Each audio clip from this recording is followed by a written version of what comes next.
தளபதி விஜய் வந்து எதை தொட்டாலும் வெற்றி தான்.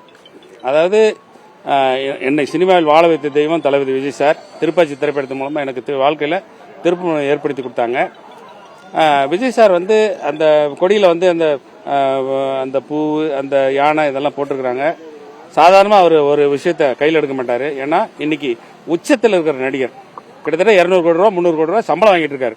அதெல்லாம் விட்டுட்டு அவர் பொது சேவைக்கு வராருன்னு சொன்னா அவருக்கு பின்புலம் சரியாக இருக்கிறது. அவர் பின்புலம் மிகச்சரியா இருக்கிறது. அது மட்டும் இல்லாமல் தன்னம்பிக்கை அதை விட சரியா இருக்கு. அதனால கண்டிப்பாக நிச்சயம் அவர் ஜெயிப்பார். சினிமாவில் எப்படி ஜெயிச்சாரோ அதே மாதிரி அரசியலும் ஜெயிப்பாருங்கிறது எங்களுடைய கருத்து. எதிர்ப்பு வருது அவருக்கு.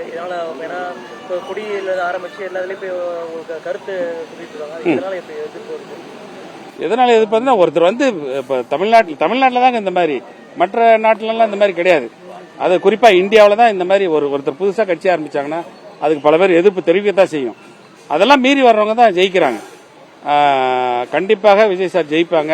ஏன்னா ஒவ்வொரு விஷயமும் பார்த்து இது சரியா வருமா இது சரியா வராதா அப்படின்னு சொல்லி பார்த்து செய்யறாங்க. நிச்சயமா ஜெயிப்பாங்க. சினிமாவில் எப்படி ஜெயிச்சாரோ அதே மாதிரி அரசியல் கொடிகட்டி பிறப்பார் என்பதில் எந்த விதமான சந்தேகம் இல்லை. அவருக்கு பின்புலம் நிறைய இருக்கு. அதனாலதான் அவர் இறங்குறாரு. ஆமா, இல்லாட்டி அவர் வரவே மாட்டார் சினிமாவுக்கு. ஏன்னா அவருக்கு அவர் கூட பர்சனலா நான் கிட்டத்தட்ட ஒரு 180-190 நாள் அவர் கூட பழகிருக்கேன். அவருடைய மனநிலை என்னங்கிறது அப்படி தெரியும். அவர் மனசுல ஒண்ணு நினைச்சிட்டாருன்னா பின்வாங்கவே மாட்டார். அந்த மாதிரி ஒரு மனிதர். பின்புலம்னா மக்களை தான் பின்புலம் சொல்றேன். ஆமா, இன்னைக்கு இளைஞர்கள் எல்லாருமே பாத்தீங்கன்னா அவர் பின்னாடி தான் இருக்காங்க. அதை நம்பி அவர் இறங்குறாரு. கண்டிப்பாக சினிமாவில் ஜெயிப்பாரு, அரசியலையும் ஜெயிப்பார். பிறகு வந்து யாருமே சினிமா நடிகர்கள் பெருசா வந்து அரசியல கொலிக்கல.